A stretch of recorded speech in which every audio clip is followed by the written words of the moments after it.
আসসালামু আলাইকুম ওয়া রাহমাতুল্লাহি ওয়া বারাকাতুহু। নাহমাদুহু ওয়া নুসাল্লি আলা রাসূলিহিল কারীম আম্মা বা'দ। ওয়া ইলাহুকুম ইলাহু ওয়াহিদ লা ইলাহা ইল্লা হুয়ার রাহমানুর রাহিম। বিসমিল্লাহির রাহমানির রাহিম। কুল হুয়াল্লাহু আহাদ।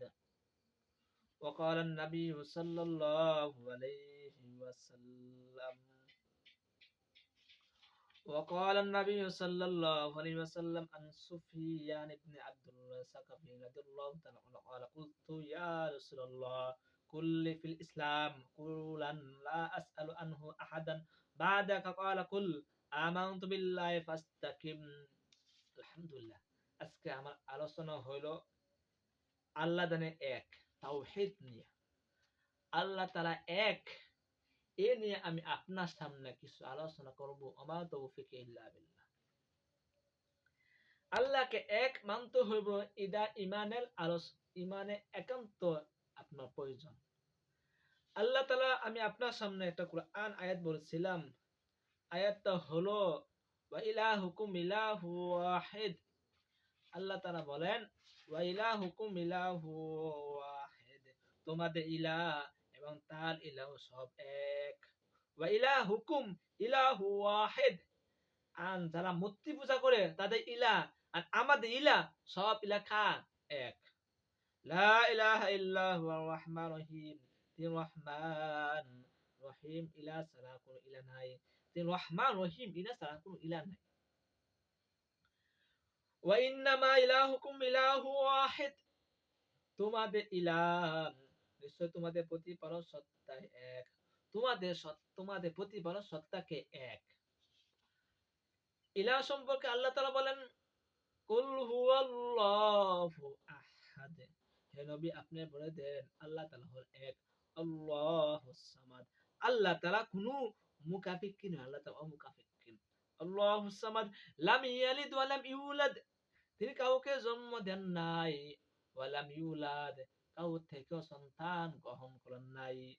ওয়া লাম ইয়াকুল লাহু কুফুয়ান আহাদ, কেউ তার সমকক্ষ নয়। ইলাহ সম্পর্কে আরো অগ্রত আয়াত আছে।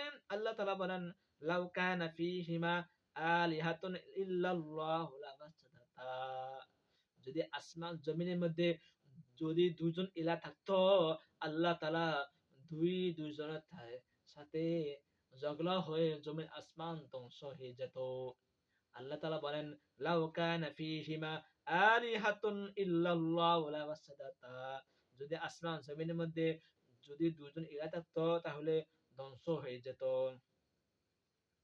ইলাহ সম্পর্কে আল্লাহ তাআলা আরো বলেন তাবারাকাল্লাযী বিয়াদিহিল মুলকু ওয়া হুয়া আলা কুল্লি শাইইন কাদির, মহামান্বিত সেই সত্তা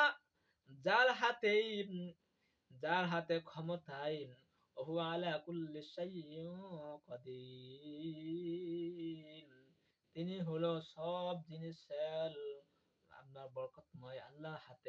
আল্লাহ হাতে সবকিছু রয়েছে।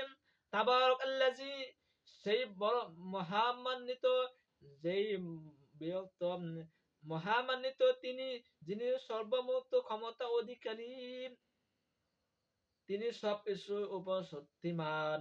আল্লাযী খালাকাল মাউতা ওয়াল হায়াতা, যিনি সৃষ্টি করেছেন আল মাউত মৃত্যু, ওয়াল হায়াত জীবন, যিনি জীবন মৃত্যু করেছেন, সৃষ্টি করেছেন। লিয়াবলুয়াকুম আইয়ুকুম আহসানু আমালা, তোমাদের মধ্যে উত্তম আমলটা হইতে পারে, যার আমল সুন্দর হবে তার জন্য আমি তাদেরকে পরীক্ষা করব। লিয়াবলুয়াকুম, আমি তোমাদেরকে পরীক্ষা করব। কিভাবে পরীক্ষা করব? আহসানু আমালা, উত্তম আমল দিয়ে। উত্তম আমল দিয়ে তোমাদেরকে পরীক্ষা করব। ওহুয়াল আজিজুল গফুর, তিনি পরাক্রমশালী ক্ষমাশীল। এজন্য ইলাহ সম্পর্কে আমি আপনার সামনে একটা হাদিস পড়েছিলাম। হাদিসটা হলো আন সুফিয়ান ইবনে আব্দুল্লাহ সাকাফি রাদিয়াল্লাহু তাআলা আনহু قال قلت يا رسول الله قل لي في الإسلام, আপনি বলে দেন ইয়া রাসূলুল্লাহ কুল্লি ফিল ইসলাম, ইসলামের মধ্যে কি আছে? কুরআন আপনি বলেন লা আসআলু আনহু আন হাদান, আপনি কাউকে প্রশ্ন করবেন না বাদা আপনার পরে আপনি এরকম একটা শব্দ আমাকে বলে দিন যে শব্দ দ্বারা আমি আপনার পরে আর কাউকে জিজ্ঞাসা করব না। তিনি বললেন ক্বালা কুল বলুন আমানতু বিল্লাহ আমি আল্লাহর প্রতি ঈমান এনেছি। ফাস্তাকিম তারপর উঠো থাকবা। ঈমান আনার পর তুমি ধ্বংস হয়ে যাবা। ঈমান আনার পর তুমি এখান থেকে কোরআন ছেড়ে একেবারে বাতিল হয়ে যাবা এটা বলা হয় নাই। রাসূল করিম সাল্লাল্লাহু আলাইহি ওয়াসাল্লাম তাদেরকে দুইটা আদেশ দিয়েছেন। হযরত সুফয়ান ইবনে আব্দুল্লাহ তিনি বলেন আমি নবী সাল্লাল্লাহু নিকট আবেদন করলাম ইয়া রাসূলুল্লাহ আমি আপনার মৃত্যুর পর এরকম আমি কাউকে জিজ্ঞাসা করব না। আপনি আমাকে দুইটা একটা আমল দিয়ে দেন। যে আমল দ্বারা আমি আপনার মৃত্যুর পরে কাউকে জিজ্ঞাসা করা হবে না। রাসূল সাল্লাল্লাহু বললেন শুনো শুনো তুমি কি করো তুমি আল্লাহর প্রতি ঈমান আনবা। ১ নাম্বার কাজ হলো তুমি আল্লাহর প্রতি ঈমান আনবা। ২ নাম্বার তোমার কাজ হলো তুমি ওই ঈমান আনার পর শুধু এটার উপর অটল থাকতে হবে। এই হইলো ২ টা আমল দিয়েছে। ঈমান সম্পর্কে অগণিত আয়াতের মধ্যে আছে আল্লাহ তাআলা বলেন ওয়াহুয়াল্লাযী লা ইলাহা ইল্লা হুয়া আলিমুল গায়বি ওয়াশ শাহাদাতি ওয়ার রাহমানুর রহিম ওয়াল্লাহুল্লাযী লা ইলাহা ইল্লা হুয়াল মালিকুল কুদ্দুসুস সালামুল মুমিনুল মুহাইমিনুল আজিজুল জব্বারুল মুতাকাব্বির সুবহানাল্লাহি আম্মা ইউশরিকুন ওয়াল্লাহুল খালিকুল বারিউল মুসাউবির লাহুল আসমাউল হুসনা ইউসাব্বিহু লাহু মা ফিস সামাওয়াতি ওয়াল আরদ ওয়া হুয়াল আজিজুল হাকীম। এই আয়াতের মধ্যে সূরা হাশরের শেষ আয়াতের মধ্যে ২২ এবং ২৪ আয়াত পর্যন্ত যে আলোচনা করেছেন ঈমান সম্পর্কে। ঈমান ঈমান আল্লাহ বলেন হুয়াল্লাহুল্লাযী লা ইলাহা ইল্লাহু ওই সত্তা যিনি লা ইলাহা ইল্লাহু তিনি ছাড়া কোন ইলাহ নাই। আলিমুল গায়বি ওয়াস শাহাদাত যিনি অদৃশ্য দৃশ্য যিনি সামনে এবং পেছনে সবকিছু জানেন। আলিম তিনি সবকিছু জানেন। আল গায়ব অদৃশ্য গায়েব শাহাদা দৃশ্যমান। হুয়ার রহমান রহিম তিনি রহমান রহিম। ওয়াল্লাহুল্লাযী লা ইলাহা ইল্লা হু ওই সত্তা যিনি তুমি ছাড়া কোন ইলাহ নাই। ওয়াল মালিকুল কুদ্দুসুস সালামুল মুমিনুল মুহাইমিনুল আজিজুল জব্বারুল মুতাকাব্বির তিনি মালিক তিনি পবিত্র মালিক আসসালাম আল মুমিনুল মুহাইমিনুল আজিজুল জব্বারুল মুতাকাব্বির তিনি শান্তি তিনি নিরাপত্তা তিনি আশ্রয়দাতা তিনি পরাক্রমশালী তিনি অহংকারের দাবিদার।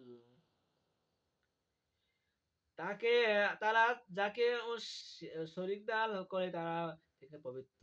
সুবহানাল্লাহি আম্মা ইউশরিকুন যারা আল্লাহর সাথে শরীক করে যারা আল্লাহর সাথে শিরিক করে তা আল্লাহ ওই থেকেও আল্লাহ তাআলা পবিত্র আছেন। এই ঈমান সম্পর্কে আল্লাহ তাআলা আরো বলেন আন আব্দুল্লাহ ইবনে আমর রাদিয়াল্লাহু তাআলা قال قال رسول الله صلى الله عليه وسلم الكبائر الشرك بالله حقوق الوالدين وقتل النفس واليمين الخموس এখানে দুইটা তিনটা কথা বলা হয়েছে।